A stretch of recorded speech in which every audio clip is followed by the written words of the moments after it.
And he said, I wouldn't tolerate it. And he said, this is what I would do. Man, does this make sense? He goes, I have 10 minutes donated to the players after every game. When I go up to the media, they can come up with me, talk about these issues, use the media as an outlet. You know, we're concerned about this race issue, that race issue, this, that, and the other thing. Then I'll do my post game.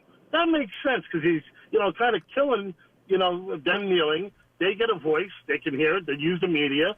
And, you know, that to me is the most sensible thing that I've heard. Listen, this is where the NFL screwed up. The NFL should have said to the players, listen, we understand you have issues. We understand and we respect your issues, and we will help you use your resources and our resources, your celebrity, our position in the community to get something done. Do not make it about the anthem. Let's get the anthem out of the way, and then we will figure out how to deal with this. And we'll set aside a time. We'll set a time a day each week. We'll do it in the press conference. We'll do it wherever we do it. But they allowed it to be about, and now we're not doing anything else until Kaepernick is straightened out. You know what? Kaepernick, there's no straightening out. I mean, if the league allows the players to back them in a corner with Kaepernick, they are dead. I mean, they are never going to get away from it then.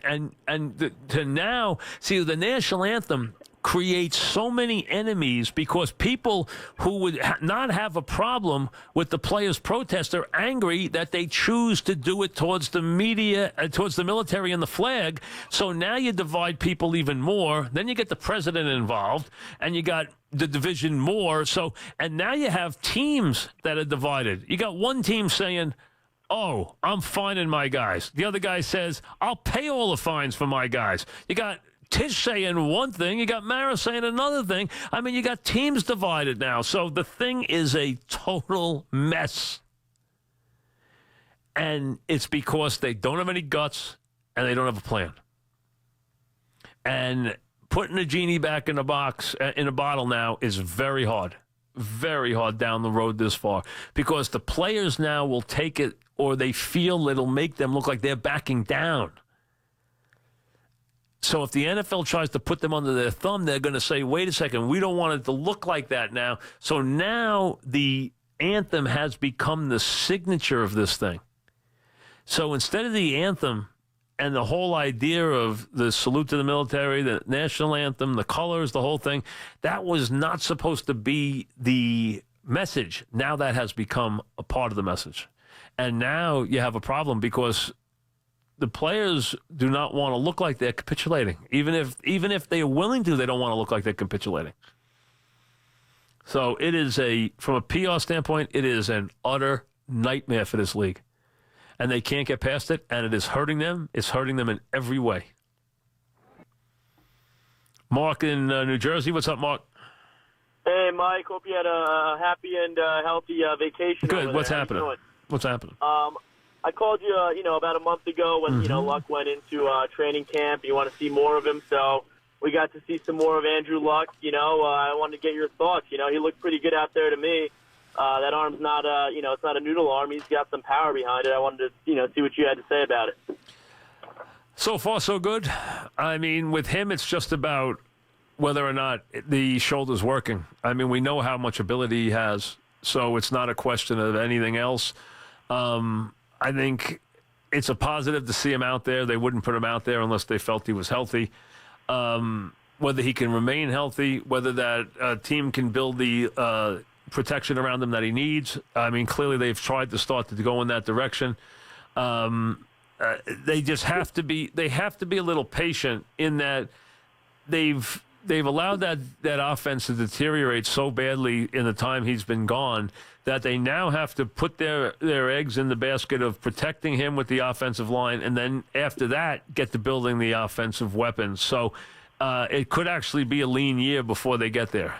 Yeah, and I mean, I don't know. I was watching the game and I heard the announcers say, he's probably only, he's in the huddle and he's probably not seeing too many familiar faces. There's a lot of turnover, and that's kind of got to be weird for him to be in a huddle. I don't think that affects him. I mean, you're talking about one of the great players in this league. I mean, he can handle any part of it. First of all, he's a brilliant guy as far as the game plan. He's a Stanford guy. He's a very bright kid. He's an A student, an honor student. I mean, so he's very bright. And he's got all the talent in the world. He just has to be healthy again. I mean, that's all it is. And they have to put some talent around him. I mean, they got spoiled by the first couple of years there where he took teams that weren't very good a long way, and it really spoiled them. It really did. And they got away to the point where they were asking him to almost do Superman-like things, and it got him very hurt. Taylor in Staten Island. What's up, Taylor?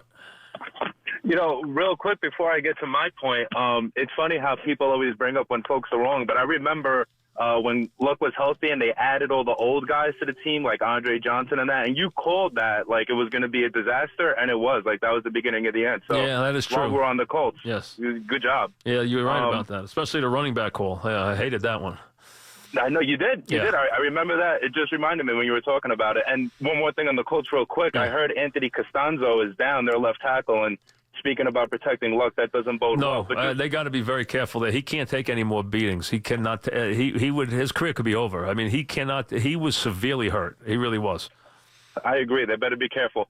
Just real quick on the whole anthem thing. I'm 31. I'm a pretty young guy. Right. I stand for the flag. I love our country, et cetera, et cetera. I want to preface it by saying that. But one of the things I love about our country is that they don't really censor folks. We don't censor the internet. We got free speech. We're absolutely different than North Korea. We're different than, some of these other places. And being able to kneel for the flag, while I might not agree with it personally, I think it shows that the machine is still working. You have every right as a fan to kneel for the flag. The player in the uniform is being paid. That's where I draw the line. He's an employee. Me too. I hear you on that. Listen, we live in that player. I have every right and would fight for the right for that player to speak his mind before the game, after the game. On Monday, Tuesday, Wednesday, Thursday, Friday, he could go anywhere, to an outing, to a concert, to a group he put together, a march, anything he wants, and say anything he wants. He has every right to do that. But what, in my mind, he doesn't have a right to do is when he's drawing a paycheck, he doesn't have a right to, in uniform, hurt the team that's employing him. And that's what he's doing. That's where I draw the line. So I agree with you. That player has a right before he gets dressed that day. He's got a right to speak his mind. After he gets undressed that day, he's got a right to speak his mind. All week he's got a right to speak his mind. He doesn't have a right to protest the anthem or to demonstrate in a way that's going to hurt the league and hurt the team. And remember, they're losing sponsors. They get paid. They get 50% of the revenues after some money is taken out. They are paid by the revenues that are generated in the league. They are partners. That's how they're paid. It's how the salary cap is based on revenues generated. That's how it's paid. See, this is not a league where the owner says, I might pay you this, I might pay you that. No. It's collectively bargained what the owners are going to put in their team in terms of salary.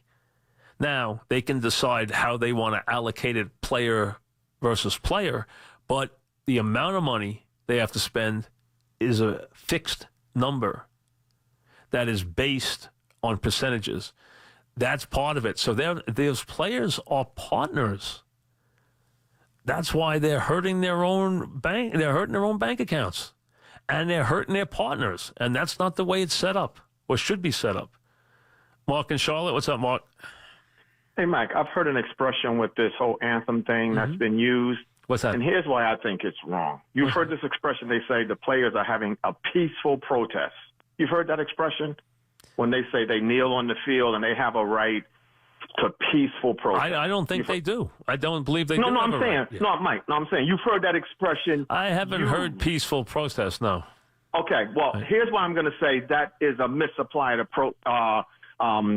usage in this instance. Okay. Normally, when you think of a peaceful protest, you think of out on the street and you're not causing a riot.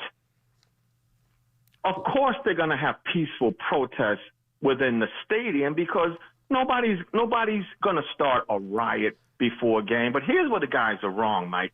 And I'm saying this because not that it's relevant, Mike, but I'm a black guy and I work 8 to 5, right, Mike? My job starts 8 to 5. Right. At 8 o'clock, I can't have any type of protest for 2 minutes. No.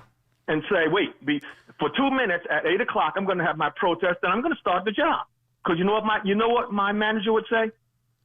You're fired. You do that again, and you're going to get fired. Right. Because but at 7 o'clock you can. At 7 o'clock you can.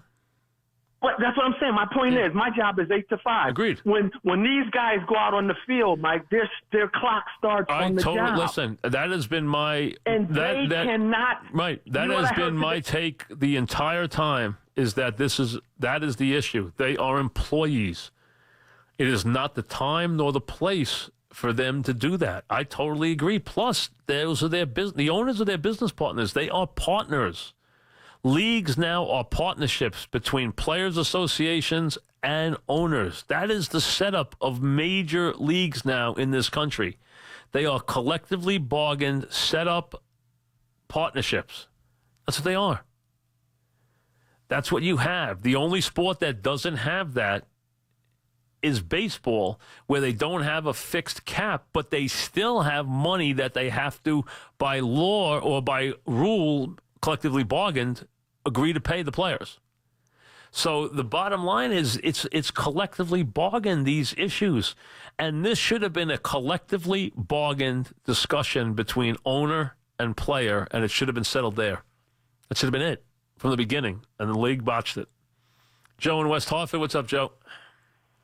Hey, Mike, how you doing? Good. Hey, I just want to talk about Tiger, but before we get to that, your point on Koepka and his emotion, I got to tell you, even when his mother shows up unexpectedly by surprise on the 18th green, he decides, says, hey, how you doing? Yeah, that's the way he is. You know, I think a lot of people took that as, what, is he kidding? But I think that's just how he is. He doesn't want to show a lot of emotion. Yeah. So, anyway, Tiger, I am not a Tiger guy, never liked the guy, but he has transformed himself into somewhat of a, I'm not saying he's likable, but more likable, elder statesman. Yes. Where he kept his composure. He wasn't yelling and screaming in adversity. He dealt with adversity, missing close putts, and then greeting Koepka after 18. I thought was really classy. Very gracious towards Koepka. Yes, you're right. He wouldn't have. He was, first of all, they might know each other very well because they're from Jupiter and Palm Beach, which are about 10 miles apart. So even less if you. I don't know how far how far apart their homes are, but I mean that's very the Palm Beach and then Jupiter. They're adjoining cities, adjoining towns. So they're from the same neighborhood almost. Now, I think Tiger has changed. I think he's kind of understands he needs to be a little more giving towards the paying audience out there, and also just give a little more of himself, be a little more open, a little more responsive. It's funny, as the round wore on yesterday, if you watched him early on, he was high-fiving and slapping hands. As it got more serious, he got more focused to where I don't even think he saw the people anymore. And I don't think it was intentional, but I think he was just in that zone where he was on his way to the next hole, and he is so laser-focused. Because people used to tell me years ago, Tiger doesn't even see these people. He is so focused on what he's doing, he's in a trance. And I think you saw a little of that yesterday. Back after this.